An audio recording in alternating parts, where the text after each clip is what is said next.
1. Ali without a name. 1.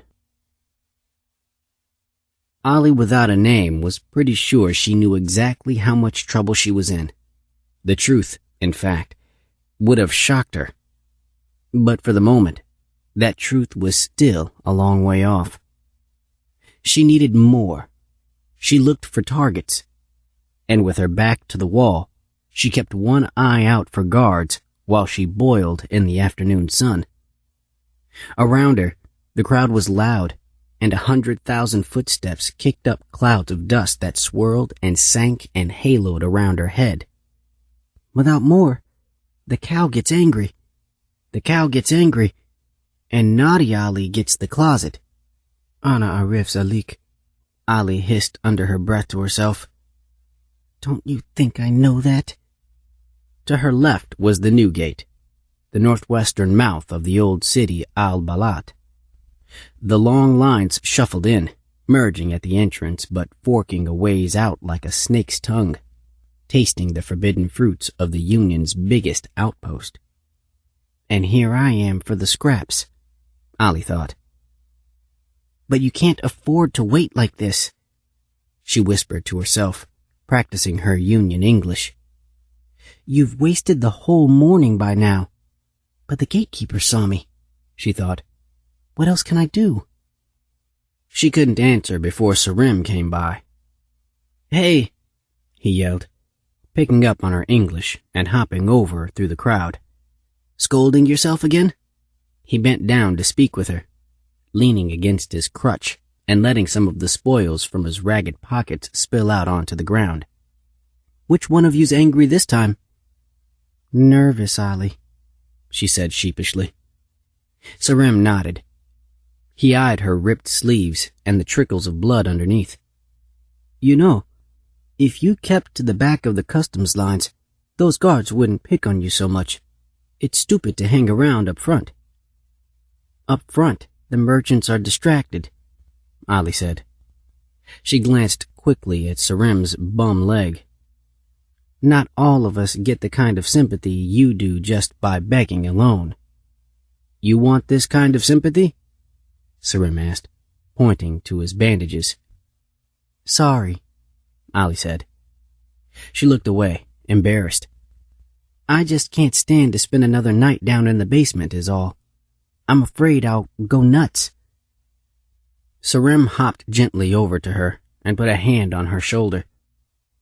Ali, you can't believe the cow's tincture stories. He only says that stuff to scare you into making quota. Yeah? Well, you've never spent a night down there in that basement, have you?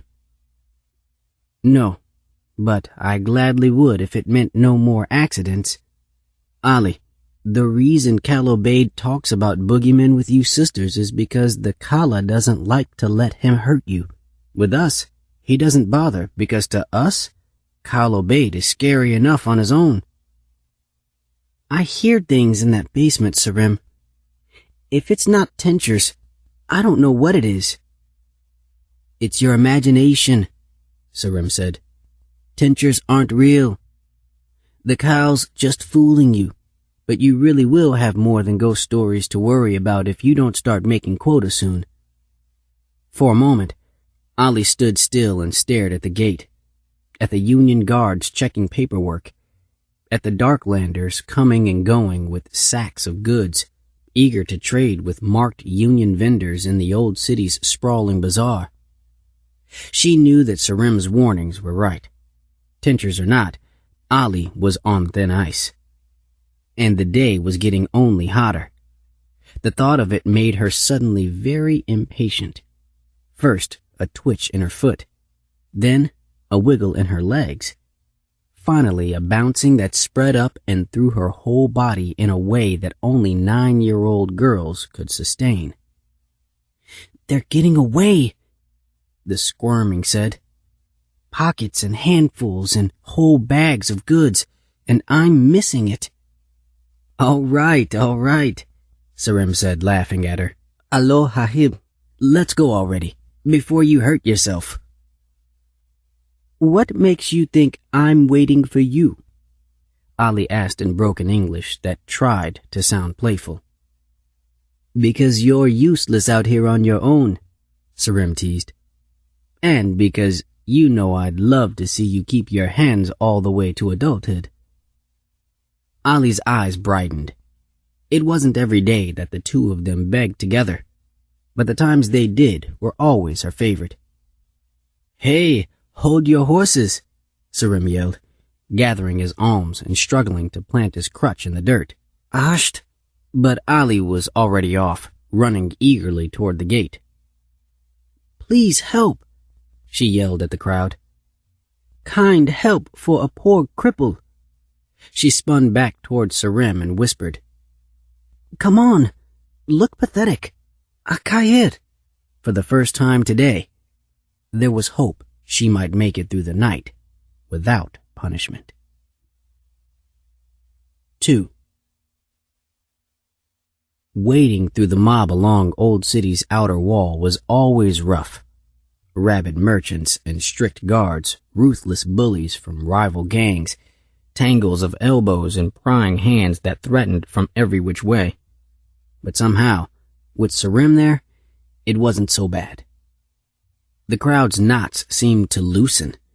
Paths emerged. Kids steered clear.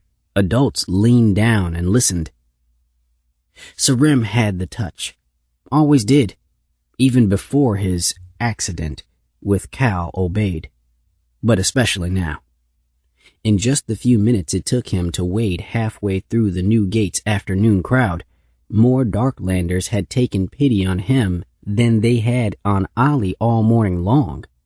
Already, as he caught up to her, he was passing handfuls of trinkets into her pockets so as not to risk looking as flush as he really was. I don't know how you do it, Ali whispered, in awe of the master beggar. The leg helps, he said, looking Ali up and down and practically pitying her. You're too old to look as healthy as you do. Ali folded her arms playfully and narrowed her eyes. She didn't particularly feel over the hill, but the truth was that in this line of work, 9 and healthy was just about retirement age. Tell you what, Sarim said, pointing to her pockets. Those latest gits are all yours. We won't go halfsies. Just keep 'em. You'll have an easier time of it tonight. Hal anta mauta akid? Ali asked. In response, Sarim stuck out his tongue, and Ali took that as a yes. Eagerly, she reached into her pockets to size up what was there. No food. Hungry Ali thought, her stomach rumbling a bit. But it was an impressive handful all the same. Bracelets, rings, scarves, chains, even a few pre-Unity coins. Ali stopped to get a better look while Sarim approached a few more men and women farther back on the gate's long line. Papers, a guard said suddenly in Union English, peering down and looking as if he might just kick Ali to the curb whether she had them or not. Ali looked up from her haul and was surprised to find that she'd drifted with the tide of the crowd all the way to the front of the New Gate's customs line. She stared up at the man, eyes wide. She noticed the taser rifle and magna cuffs on his belt. You're wasting my time, you mute splinter. Papers or get out of here. He brushed her aside and let the documented Darklanders shuffle past and shake their heads. Whoa, what'd I tell you about the front of the line? Sarim spat, hopping over to Ali and dragging her forcefully back. He called me a splinter, Ali said sullenly. It was the worst slur against them that Darklanders could hear. Yeah, well, you are one, trying to weasel your way into Old City like that. But I wasn't. La. Sarim shook his head. You all right? Ali nodded distantly. Still not far from the gate, she had an unusually good view of the city streets beyond the wall. Inside were bright, flashing tablet computers lining one shoddy merchant stand after another. rolled up plastiscreens poking out of baskets, displaying movies and news programs to no one at all. Computerized smart jewelry unlike anything outside Union walls, hanging snarled from driftwood awnings. Not to mention whole barrels of imported fruits, meats, vegetables, nanomeds, candies, every color of the rainbow just spread out like confetti across the market, waiting for takers in piles so high you could dig down up to your elbows.